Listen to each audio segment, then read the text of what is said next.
అప్పటి రాజకీయాలు ఇప్పటి రాజకీయాలు. ఈరోజు ఆశ స్వార్థంతో కూడుకున్న రాజకీయాలు. పెద్ద ఎత్తున మీరు ఈ బ్రిడ్జిలు కట్టించి ఏర్పాటు కూడా చేశారు. వాస్తవానికి ఆ టేకలపల్లి అనే గ్రామంలో ఎన్నోసార్లు అట్లా కొట్టుకపోవడం. మాకేమొద్దు ఈ ప్రాంతంలో ఒక బ్రిడ్జి కట్టుండి, ఇది 30 ఏళ్ళ సంది 40 ఏళ్ళ సంది 5-6 మంది ఎమ్మెల్యేలు అయిపోయారు, నువ్వు కూడా మాటలే చెప్తావేమో అని అన్నారు.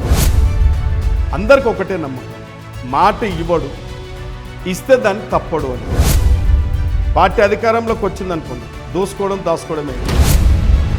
తెలంగాణను అన్ని విధాలా ఇలా అప్పులో కుప్ప చేసి హైడ్రా మీ ప్రభుత్వానికి కొంత చెడ్డ పేరు తెచ్చింది అన్నటువంటి విమర్శలు ఉన్నాయి. హైదరాబాద్లో కబ్జా కోరు. ఈ 2.5 సంవత్సరాల కల్లా షాద్నగర్ నియోజకవర్గాన్ని మీరు ఎట్లా చూడాలనుకుంటున్నారు? ఏదైతే ప్రజలకు అవసరం ఉంది ఫస్ట్ ప్రియారిటీ.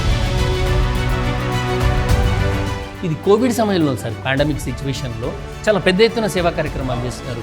హాస్పిటల్లో ఎవరెవరికి ఏమి అంటే చాలామంది మా స్నేహితులు కూడా చనిపోయారు, చాలామంది ఫ్రెండ్స్ చనిపోయారు, నాకు దగ్గట్టోళ్ళు కూడా చనిపోయారు. అయినా అసెంబ్లీ విషయాన్ని మనం తీసుకున్నట్టయితే మీ ప్రవర్తనకు సంబంధించి అవి యాదృచ్ఛికంగా జరిగినవైనా కుట్రపూరితంగా వాటిని ఇబ్బంది పెడుతున్నారు అనుకుంటున్నారు? ఈ రాష్ట్రంలో ఒక పార్టీ చిల్లర పార్టీ. అదృష్టం కలిసి వచ్చి శంకర్ గారికి మంత్రి పదవి ఇస్తే షాద్నగర్ నియోజకవర్గానికి మొట్టమొదటి సంతకం దేనిపైన చేయబోతుంది?